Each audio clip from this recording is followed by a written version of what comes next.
As usual, I'm going to start with the price. So there's two different Ford Fiesta STs you can go for, the ST2 and the ST3.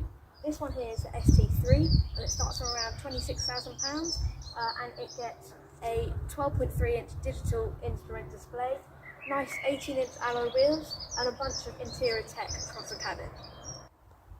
So now the design, and this is a midlife facelift for the Ford Fiesta alone, and now I think it looks quite good. They've moved around the LED lights and made it a bit more angular, and they've given it a bigger grille that's a tiny bit lower and wider.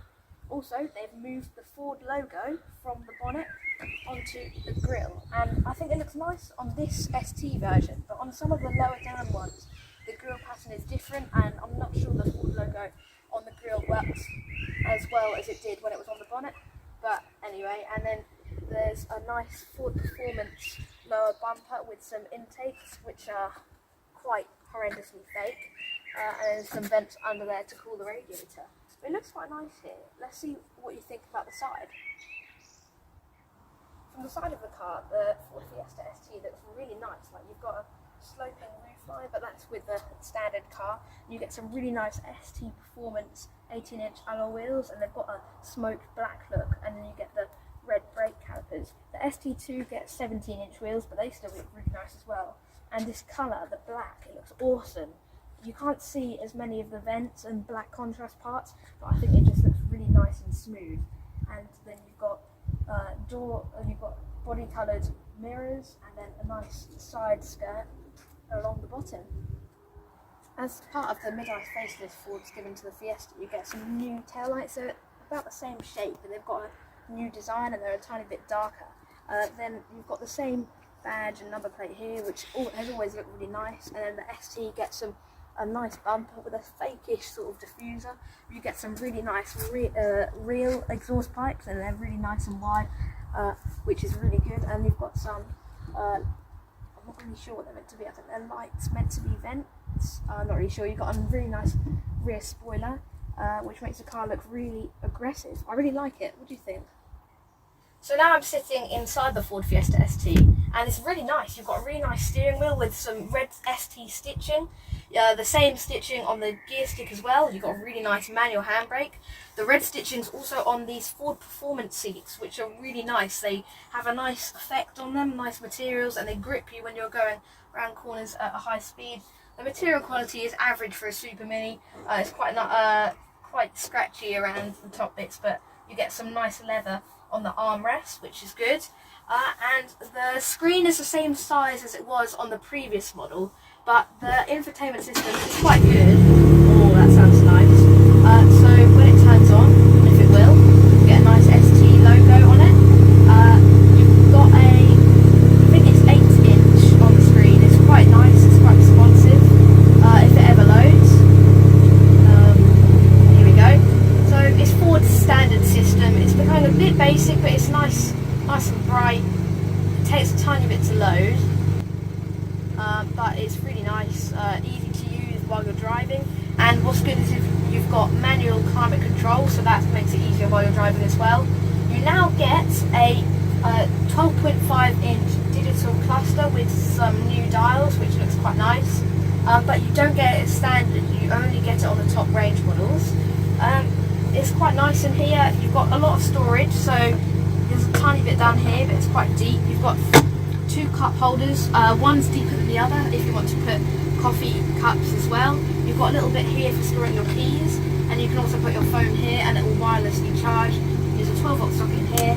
The door bins aren't great actually. They're quite small, so you won't really be able to fit any bottoms in there, I don't think. And there's a grab handle here. The glove box is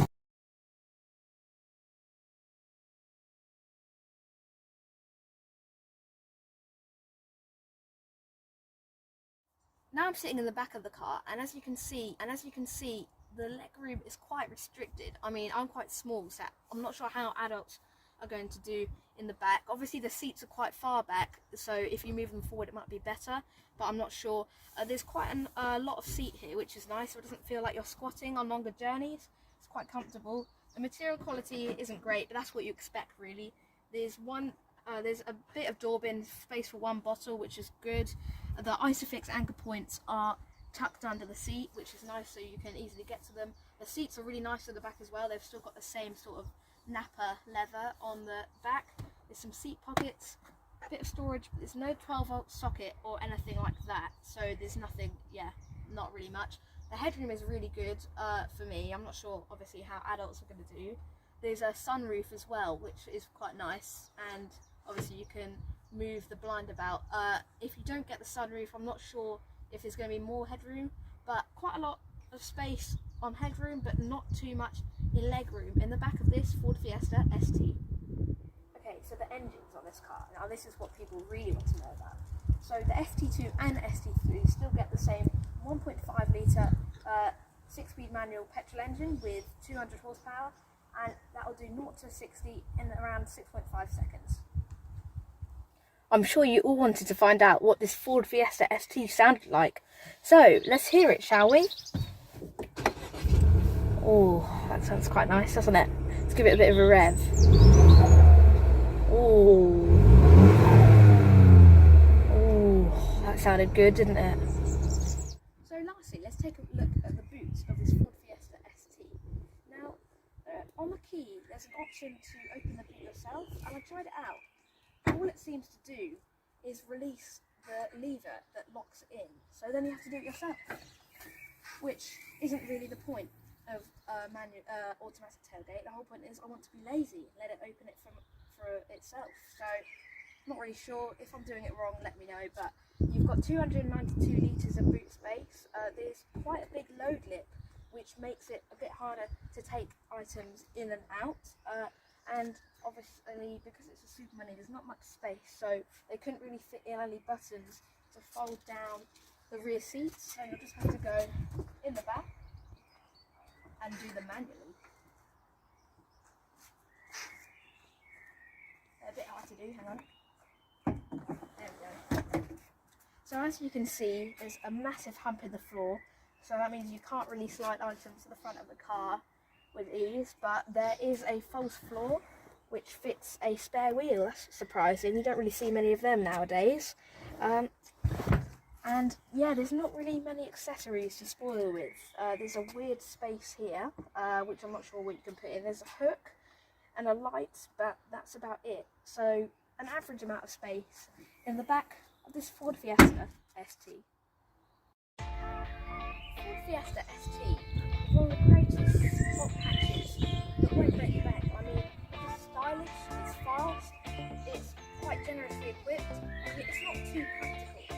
Then if you're buying a hot hatch, I'm not sure if you're worried about the practicality aspect, or in fact, the design, the drivers,